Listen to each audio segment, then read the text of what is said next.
Olá, irmãos e irmãs em Cristo Jesus. Bem-vindo ao meu canal da Bíblia, Ouvindo a Voz de Deus. Eu venho aqui gravar para vocês mais um vídeo aqui no meu canal.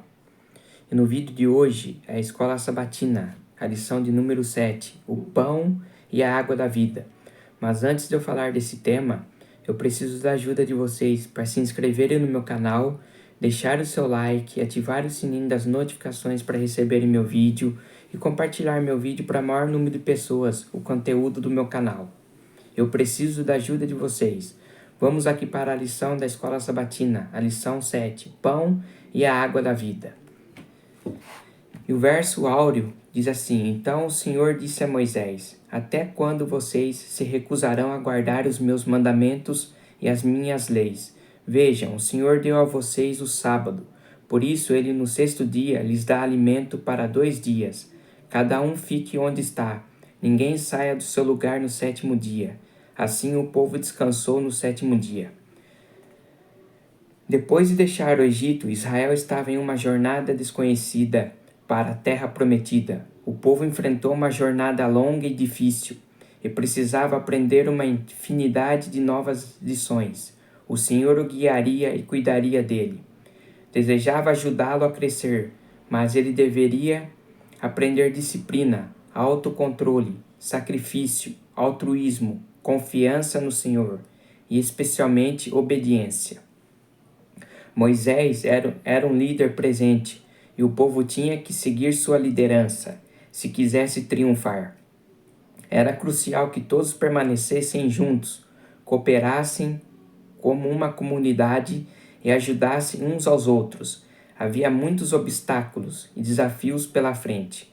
Grande parte de seu crescimento espiritual dependeria de como eles enfrentariam esses desafios e como responderiam a Moisés, especialmente quando os desafios aumentassem.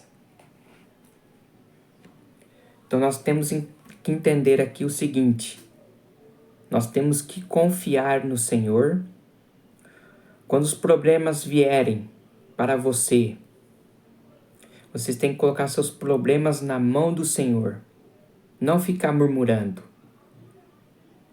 Colocar na mão do Senhor e confiar no Senhor que no momento certo, na hora certa, Deus te traz a solução. Não ficar murmurando, porque se você estiver murmurando, você vai estar murmurando para Deus. Não é para seu pai, não é para sua mãe, não é para seu esposo, não é para sua esposa, é para Deus que a murmuração vai. Então nós vamos aqui para a parte de domingo. Águas amargas.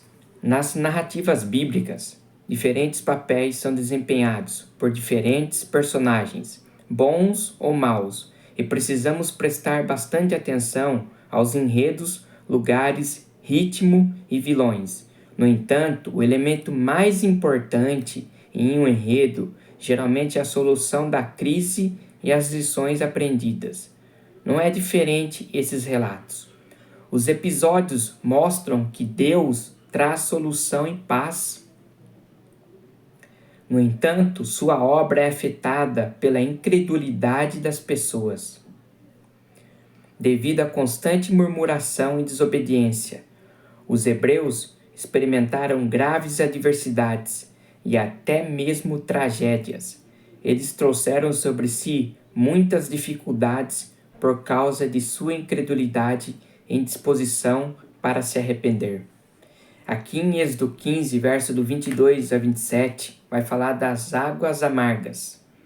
Depois de cruzar o Mar Vermelho, em que contexto o primeiro milagre foi realizado? Que vocês leiam Êxodo capítulo 15, verso do 22 a 27. Vocês vão ver ali o primeiro milagre que foi feito para o povo. As águas de Mara estavam amargas. E Deus ali em sua misericórdia deixou aquelas águas boas para beber. O povo reclamou para Moisés. E Moisés falou assim: olha, Senhor, o povo está reclamando, as águas estão amargas. Deus falou assim: olha, Moisés, vai lá, pega um pedaço de galho, jogue na água. Moisés foi lá, jogou o galho na água e as águas ficaram boas para beber. Esse foi o primeiro milagre feito para o povo de Israel. O primeiro teste de fé que Deus fez para o povo de Israel. Que diz assim: o primeiro teste de fé para Israel está associado à necessidade de água, que não é surpreendente por causa do ambiente desértico, quente e seco.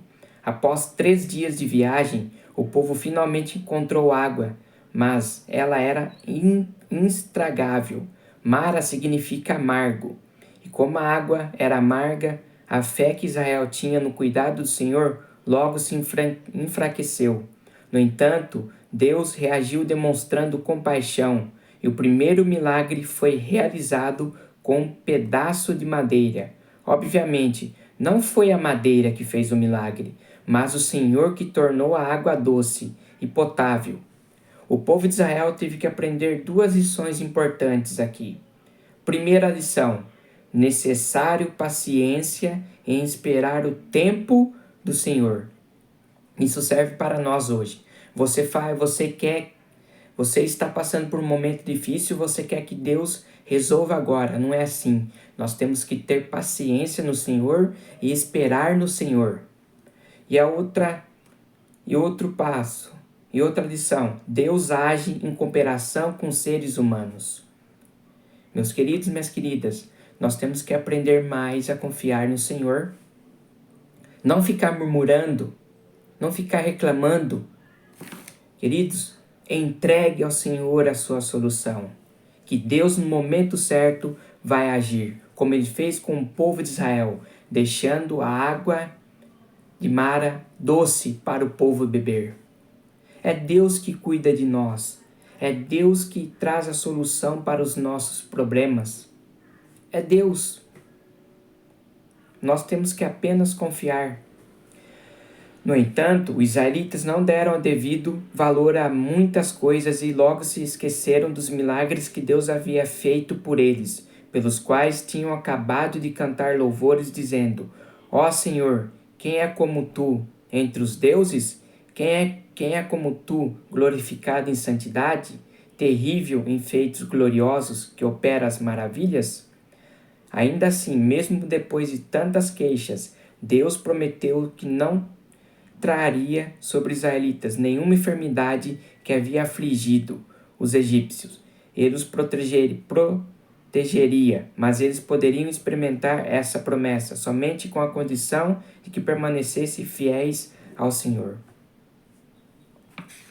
Vamos aqui para a parte de segunda. Codornizes e maná. Infelizmente, vemos um padrão de rebelião nessas histórias de peregrinação. O povo rapidamente esquecia a ajuda poderosa de Deus no passado e como ele havia solucionado seus problemas. Os israelitas permitiram que seus problemas ofuscassem o objetivo final e o futuro maravilhoso prometido. É um problema comum até mesmo entre o povo de Deus hoje. Qual foi a causa da murmuração dos israelitas? O que aconteceu depois de Êxodo 16? Em Êxodo 16 diz o seguinte: qual que foi a murmuração do povo? A murmuração foi do povo reclamando: Olha, Moisés, você nos tirou do Egito. Lá nós tínhamos carne para comer, água para beber. Nós tínhamos tudo lá no Egito. E você nos tirou de lá, Moisés, para a gente morrer de fome aqui nesse deserto. Mas Deus, com sua misericórdia, Deus, Ele cuidou do povo. Ele cuidava do povo. Deus protegia o povo de Israel durante o dia com nuvens, para o povo não passar calor. E durante a noite, Deus aquecia o povo numa coluna de fogo. Deus cuidava do povo. O povo que não via isso, o povo perdia a fé muito fácil. E acontece hoje, nos dias de hoje, o povo perde a fé muito fácil. Vem um problema, começa a ficar reclamando, a ficar falando: olha, esse problema está aqui, não consigo resolver. Nós somos assim. Nós temos que colocar os problemas nas mãos de Deus. E o que Deus fez com o povo? Deus providenciou o maná, o pão que caía do céu. Deus alimentou o povo com maná. Deus não ia deixar o povo passar fome. Deus cuidando do povo. Que diz aqui, o maná foi um pão celestial que Deus deu aos israelitas nos seus 40 anos de peregrinação. Por meio dessa dádiva, ele ensinou que é o Criador e o provedor de tudo. Além disso, ele usou provisão sobrenatural para mostrar como observar o sábado. A cada semana, 4 milagres aconteciam. Primeiro milagre, durante 5 dias, Deus dava uma porção diária de maná. Segundo milagre, na sexta-feira, era dada uma porção dobrada do alimento. Terceiro milagre, o maná não estragava de sexta-feira para sábado. Quarto milagre, nenhum maná caía no sábado. Deus estava constantemente realizando a bondade, realizando esses milagres para que o povo se lembrasse do dia de sábado e celebrasse a bondade divina naquele dia. Deus disse, vejam, o Senhor deu a vocês o sábado.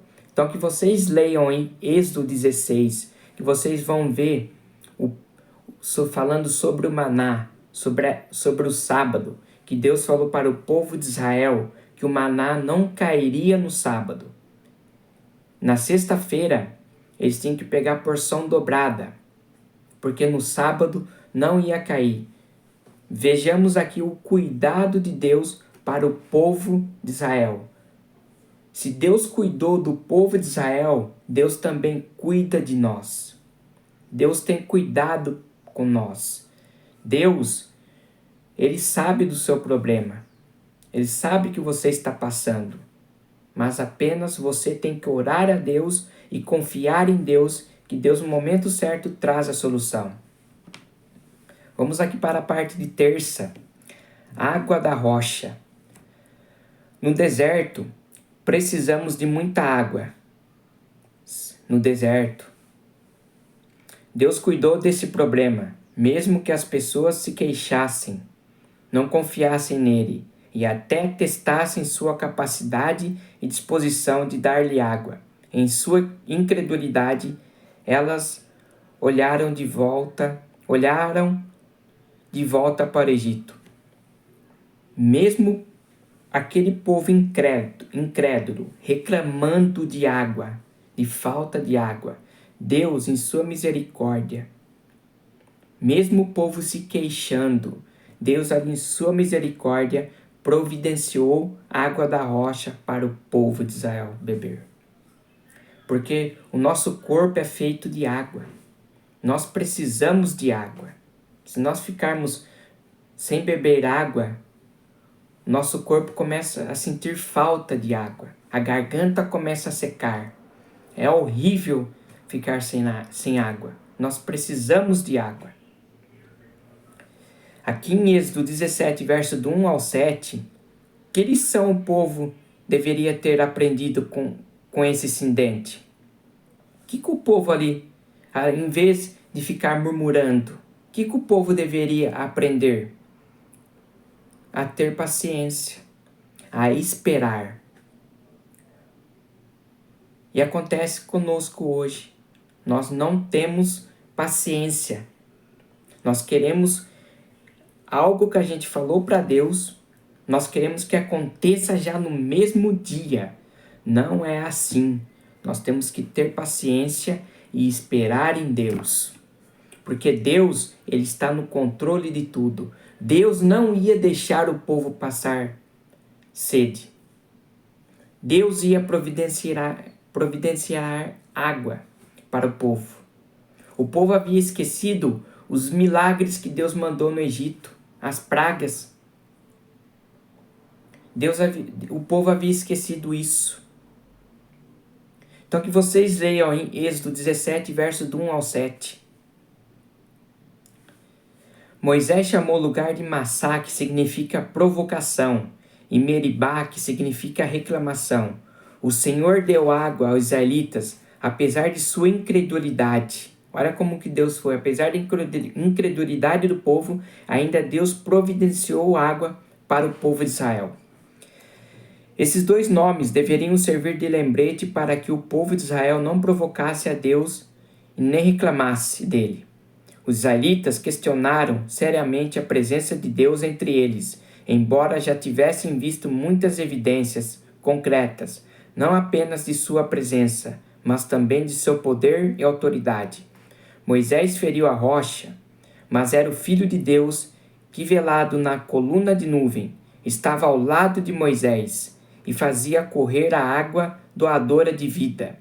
Não somente Moisés e os anciãos, mas também toda a congregação que permanecia à distância, viram a glória do Senhor, contudo, se fosse removida a nuvem, teriam sido mortos pelo terrível esplendor daquele que nela habitava. No deserto, durante o dia, é um calor, é muito quente.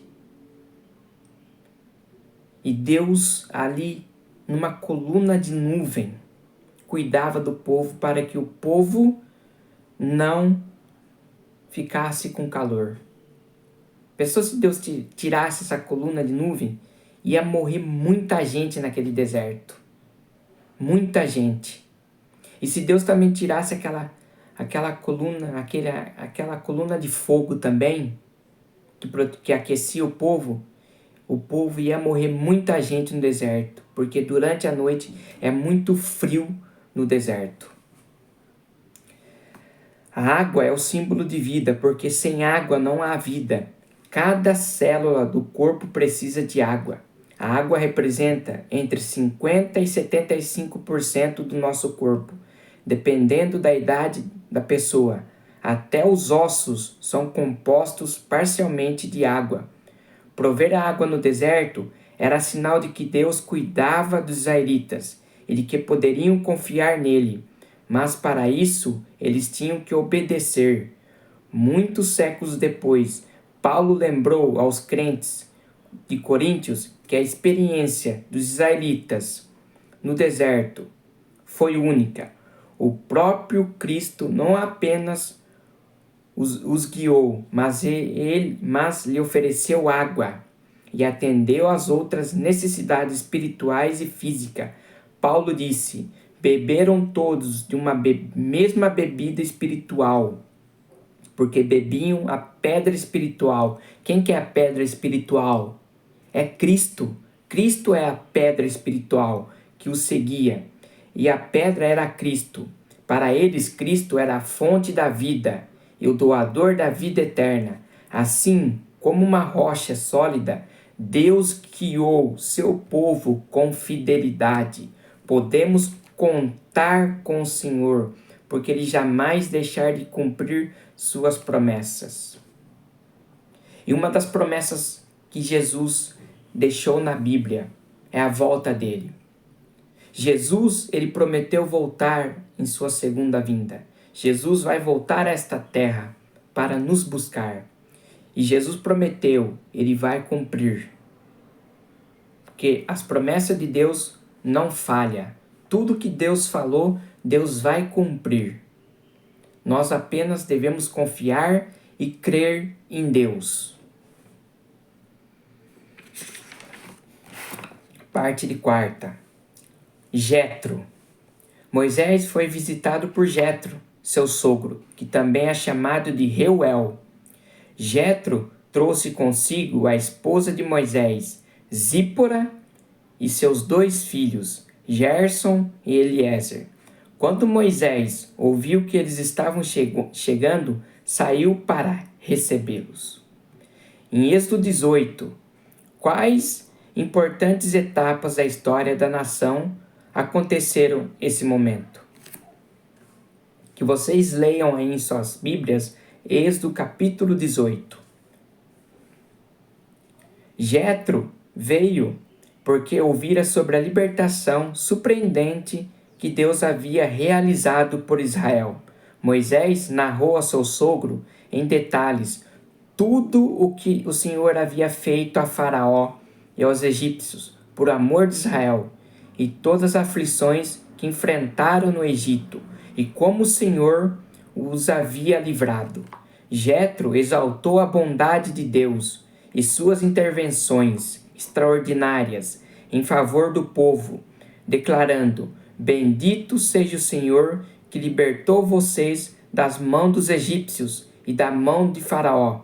Agora sei que o Senhor é maior do que todos os deuses, porque livrou este povo das mãos dos egípcios, quando agiram arrogantemente contra o povo. Vemos aqui um exemplo de como Israel deveria ser uma testemunha para o mundo de quem é o verdadeiro Deus e do que ele pode fazer por seu povo. Agora, ao mesmo tempo que Jetro aprendeu sobre Deus, ele próprio tinha algo a oferecer ao povo de Deus: conselhos sábios e benefícios. Moisés precisava organizar o sistema legal de Israel, com base em princípios justos e imparciais. Ele também precisava de juízes dedicados e fiéis, pessoas íntegras. Jetro sabiamente enumerou as seguintes qualificações. Primeira, pessoas que temessem a Deus, que fossem confiáveis, que odiassem o ganho desonesto. Foram nomeados pessoas capazes e de bom caráter, que liderassem grupo de 1.000, de 100, de 50 e de 10.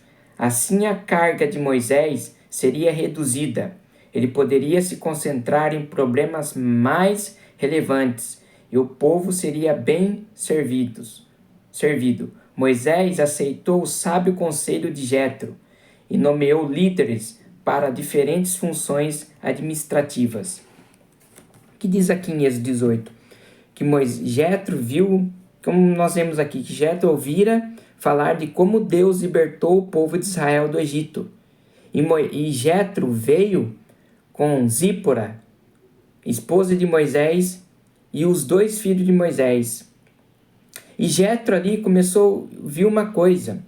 Viu que Moisés começava a atender o povo de manhã e até à noite atendendo o povo.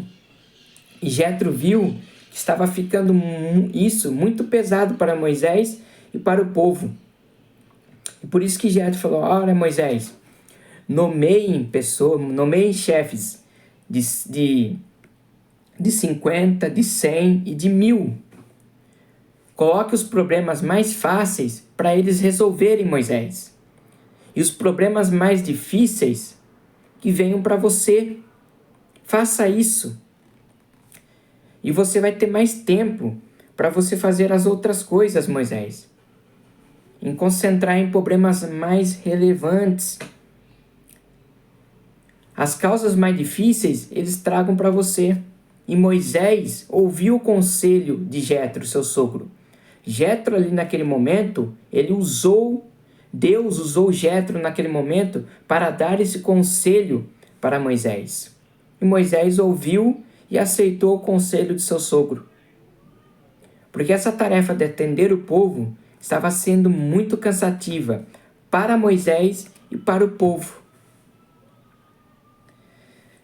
Que diz aqui: Moisés poderia ter ignorado aquele idoso e dito a ele para não se preocupar, mas ele não fez isso.